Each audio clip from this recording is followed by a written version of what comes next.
আসসালামু আলাইকুম। সবাই কেমন আছেন? আশা করি ভালো আছেন। আমিও আল্লাহর রহমতে ভালো আছি। আজকে আপনাদের সামনে এসেছি একটা খুবই গুরুত্বপূর্ণ বিষয় নিয়ে আলোচনা করতে, আর কি কথা বলতে।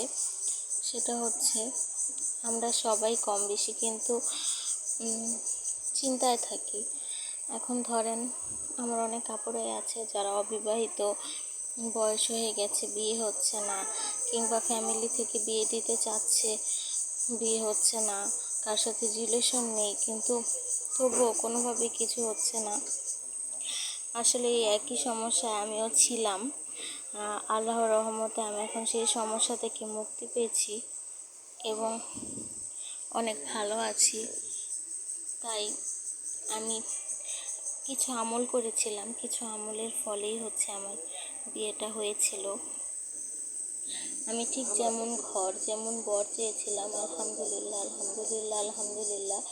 আমার আল্লাহ আমাকে তার চেয়েও আরও অনেক বেশি দিয়েছে। আর আমি এখন আমার সংসার জীবনে অনেক ভালো আছি। তাই আমি চাই, আমি যেহেতু ভালো আছি, আমার সব আপুরাও যাতে ভালো থাকতে পারে, সবাই ভালো থাকুক, সবাই সবার সংসারে সুখে থাকুক।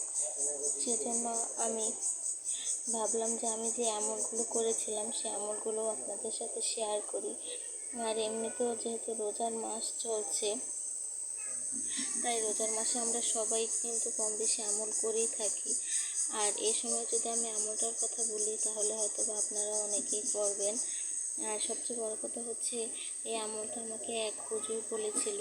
আমি বিশ্বাসের সাথে একদম মনের থেকে এই আমলটা করেছিলাম এবং আল্লাহর রহমতে 21 দিন হতে না হতেই আমার বিয়ে হয়ে গেছিল। আমার ধারণারও বাইরে ছিল। একদম হঠাৎ করে আমার বিয়ে হয়ে যায় এবং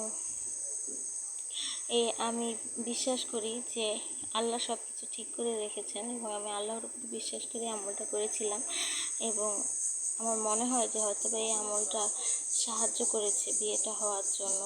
তাই আমি চাই আমার আপুদের সাথে এই আমলটা শেয়ার করতে। আমার বিশ্বাস, আপনারা যদি সম্পূর্ণ বিশ্বাসের সাথে আমলটা করেন, তাহলে হয়তো বা আমার চেয়েও আরও কম সময় লাগবে আপনাদের আমলটা করে ফল পাওয়ার জন্য। তাই আর কথা না বাড়িয়ে চলুন আমলটা আপনাদের সাথে শেয়ার করি।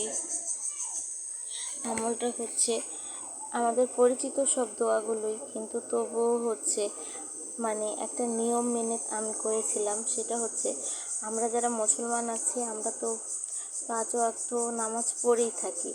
তাই 5 ওয়াক্ত নামাজ পড়তে হবে এবং এই আমলটা করতে হলে অবশ্যই হচ্ছে 5 ওয়াক্ত নামাজ পড়তে হবে। এবং 5 ওয়াক্ত নামাজের পরে, ধরেন নামাজটা পড়া শেষ, তখন ওই জায়নামাজে বসেই কিছু আমল করতে হবে।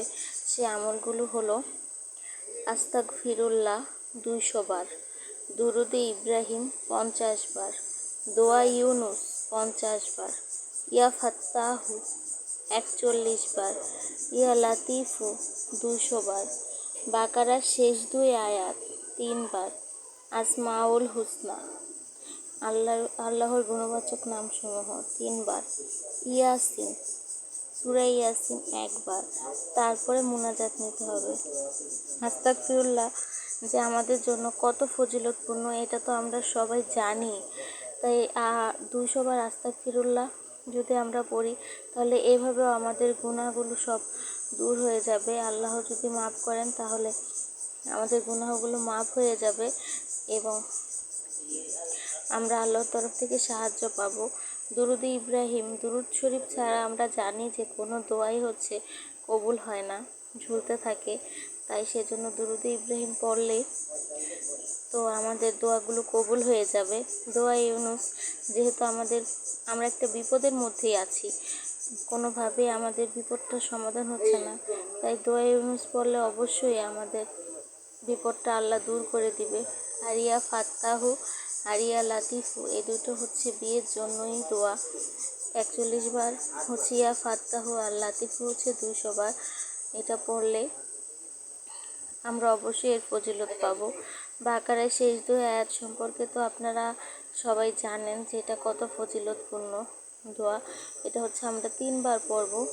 আর আসমাউল হোসনা আল্লাহর গুণবাচক নাম, এটাও 3বার পড়ব। আর সূরা ইয়াসিন হচ্ছে কোরআন শরীফের সবচেয়ে মেন, এটাও হচ্ছে আমরা একবার পড়ব। তারপরে আমরা একদম মনের থেকে নিজেদের সব চাওয়া পাওয়া ইচ্ছা সব কিছু আল্লাহর কাছে বলে তারপরে সুন্দর করে মোনাজাত নেব। আল্লাহ আমাদের সবার মনের নেক ইচ্ছাগুলো পূরণ করুক। আশা করি এই আমল করে আপনারা উপকার পাবেন। ধন্যবাদ।